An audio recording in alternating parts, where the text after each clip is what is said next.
What an awesome sight. All right. Hello, everyone. This is the Waking by Yahuwah Fellowship Group, and this Shabbat we are going to be continuing the book of Enock, also known as Enoch. And this is Brother Doug speaking right now, my brother Dennis, and my sister Shoshana. And we are also joined by our sister Sadie and our sister Sally. So we will be going into Enoch chapter 72, and I guess I'll start us out here. Okay, so mine gives a title Astronomy, or also known as in other versions of Enoch, the Book of the Courses of the Lights. The Book of the Courses of the Lights of the Shamayim, that is the Hebrew word for heavens, the relations of each according to their classes, their dominion, and their seasons, according to their names and places of origin, and according to their months, which Uri Al, the Kadash, Malakim, who is with me, who is their guide, showed me, and he showed me all their laws exactly as they are, and how it is with regard to all the years of the world, and unto everlasting, till the new creation is accomplished, which endures till everlasting. And this is the first law of the lights. The light, the sun, has its rising in the eastern portals of the Shamayim, or the heavens, and it's going down in the western portals of the Shamayim, or the heavens. And I saw 6 portals in which the sun rises, and 6 portals in which the sun goes down, and the moon rises and goes down in these portals. And the leaders of the stars and those whom they lead, 6 in the east and 6 in the west, and all following each other in accurately corresponding order. Also many windows to the right and the left of these portals, and the first there goes forth the great light named the sun.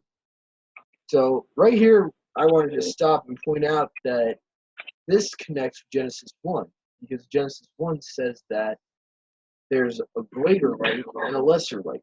The lesser light is obviously the moon, if Enoch is telling us the great light is the sun. So Enoch actually gives you some confirmation on Genesis chapter 1. And let's see, verse 4 here says, and first there goes forth the great light, named the sun, and its circumference is like the circumference of the heavens, the Shamayim, and he is quite filled with illuminating and fire. The chariot on which he ascends, the wind drives, and the sun goes down from the Shamayim, or the heavens, and returns through the north in order to reach the east, and is so guided that he comes to that portal and shines in the face of the Shamayim, or the heavens. In this way, he rises in the first month in the great portal, which is the 4th, and in the 4th portal from which the sun rises is the first month are 12 window openings, from which proceed a flame when they are opened in their season. When the sun rises in the Shamayim, or the heavens, he comes forth through that 4th portal 30 mornings in succession, and goes down exactly in the 4th portal in the west of the Shamayim. And during this period, the day becomes daily longer, and the night nightly shorter to the 30th morning. On that day, the day is longer than the night by a 9th part, and the day amounts exactly to 10 parts, and the night to 8 parts. And the sun rises from that 4th portal and goes down in the 4th, and returns to the 5th portal of the east 30 mornings, and rises from it and goes down in the 5th portal. And then the day becomes longer. Bear with me here. By 2 parts, and amounts to 11 parts, and the night becomes shorter and amounts to 7 parts. And it returns to the east and enters into the 6th portal, and rises and goes down in the 6th portal 31 mornings on account of its sign. On that day, the day becomes longer than the night, and the day becomes double the night. and the day becomes 12 parts, and the night is shortened and becomes 6 parts, and the sun mounts up to make the day shorter and the night longer. And the sun returns to the east and enters into the 6th portal, and rises from it and goes down 30 mornings. And when the 30 mornings are accomplished, the day decreases by exactly 1 part, and becomes 11 parts, and the night 7. And the sun goes forth from that 6th portal in the west, and goes to the east, and rises in the 5th portal for 30 mornings, and goes down in the west again in the 5th western portal. On that day, the day decreases by 2 parts, and amounts to 10 parts, and the night to 8 parts. And the sun goes forth from that 5th portal, and goes down in the 5th portal of the west, and rises in the 4th portal for 31 mornings, in account of its sign, goes down in the west. On that day, the day is equalized, or equal with the night. That's talking about the equinox. Yep. Yeah. So that's possibly talking about the equinox right here at verse 20.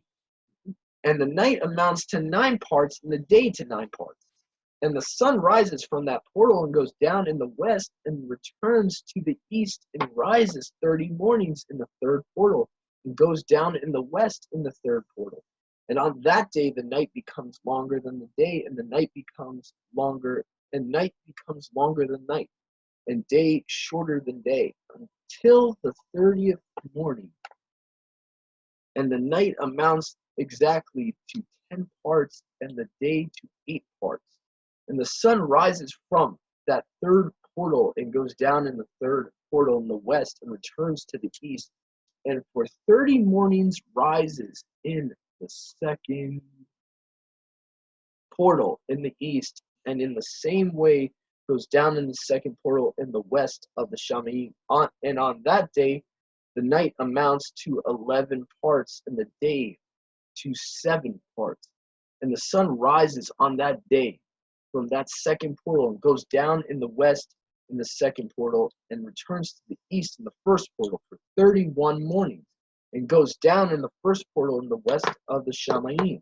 And on that day the night becomes longer, and amounts to the double of the day. And the night amounts exactly to 12 parts, and the day to 6. And the sun has traversed the divisions of its orbit, and turns again on those divisions of its orbit, and enters that portal 30 mornings, and goes down also in the west, opposite to it. And on that night, the night has decreased in length by a 9th part, and the night has become 7 parts, and the day 7 parts. And the sun has returned and entered in the 2nd portal in the east, and returns on those its divisions of its orbit for 30 mornings, rising and going down. And on that day the night decreases in length, and the night amounts to 10 parts, and the day to 8. And on that day the sun rises from that portal, and goes down in the west, and returns to the east, and rises in the 3rd portal for 31 mornings, and goes down in the west of the Shamaim. On that day the night decreases and amounts to 9 parts, and the day to 9 parts. And the night is equal to the day, and the year is exactly as to its days 364. That's telling you there's 364 days in a year. That would be the spring equinox right there, the last day of the year. Something else that's mentioned too is that the earth does not revolve around the sun. No. No. The sun revolves around the earth. Keep saying the sun has orbits, that it goes down, physically rises up. And let's see, I think it was at verse 32 here. On that day the night decreases, amounts to 9 parts, and the day to 9 parts. And the night is equal to the day, and the years exactly to its days 364. Verse 33. And the length of the day and of the night, and the shortness of the day and of the night arise. Through the course of the sun they are separated. So it becomes that its course becomes daily longer, and its course nightly shorter. And this is the law in the course of the sun, and its return as often as he returns 60 times and rises the great light which is named the sun, forever and ever. And that which rises is the great light, and is so named according to its appearance, according as Yahuwah commanded. So in verse 36, this is actually how Yahuwah wanted the course of the sun and the moon and the stars. Mm-hmm. As he rises, so he goes down, and does not decrease and does not rest, but runs day and night, and its light is sevenfold brighter than that of the moon. But as regards size, they are both equal. Interesting. Mm-hmm. So And that's exactly what they look like when you look at the sky. we got to ask ourselves, listeners and viewers, if the sun has its light 7 times greater than the moon, then that means the moon has its own light. And that That's means right. it does not need the sun to reflect for us to get any type of eclipse or anything. Technically, the moon has its own light. And the moon, when we see it at night, that's not the sun's shadow, as we're taught in school, that oh, when you see the full moon, that's the shadow of the sun. Mm-hmm. So I think that clearly shows us that the sun is obviously the greater light, has its light is 7 times brighter. So the moon is just a lesser light, but they're both lights. And they both are exact in size too. So that kind of ruins the whole overshadowing thing of the sun giving its light to the moon. They're of equal size. So I found that pretty interesting. Yes. And that was the end of 72. And I think they're probably both the same distance from the Earth. Yeah, Yeah. not 93 million miles away. No, I doubt probably that. about 3,000. Mm-hmm. Yeah. It would be kind of hard for it to be that far away, especially if it's going up and down. That would be kind of hard to do that with millions and millions of miles away. And plus the fact the sun is not as big as we were taught it is. The sun's actually smaller than what we live on. We have been lied to about everything, everything, including this place where we live. The Earth is not a round ball. And according to Scripture, the Earth does not move. It cannot move. According to some translations, it says he has fixed the earth, established. It cannot move. I think the ESV says, or the NLT says. So even the modern translation, they render it as that, but physically cannot move. So I think we lost someone. That's all right. Who did we lose? I think we lost Sister Sadie. She's probably probably having phone troubles or something. But is there anything that anyone wanted to add? Sally, is there anything you wanted to add? It's just fascinating that it's a difference in the way we were taught. Oh, yeah. Mm-hmm. Yeah, nothing is the way we were taught. No. Nothing. We have to get used to the fact that we've been lied to about everything. So Boy, we sure have. we've been on a calendar that is 1 day every year longer than it's supposed to be. Yeah. So if you added that up from Yeah. Wow. from when it changed, I don't know when it started changing. Maybe the Babylonian captivity had something to do with it, but if you even added from there to now, that's a lot of extra days we've had.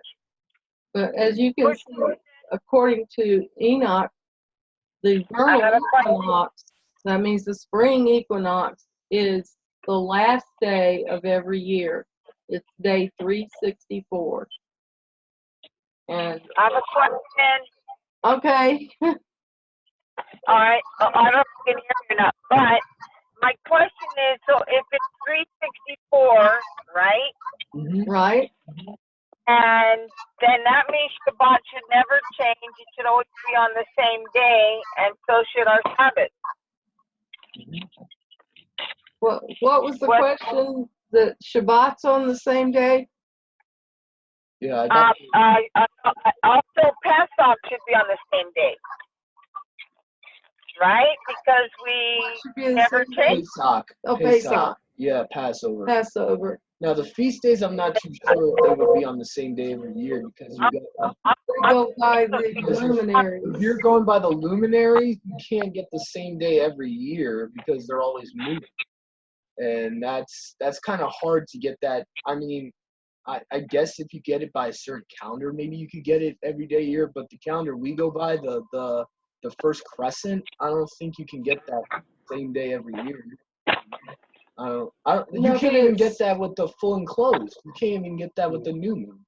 Even if Yeah. every 364 days, it's not going to be the same day every year. Because there's in this chapter there's revolutions. There's Yeah. the sun is going into portals, and there's no way that we could possibly tell whether that's going to be the same day every year. That is the 364th day. So Yeah. there's no way to tell that it would.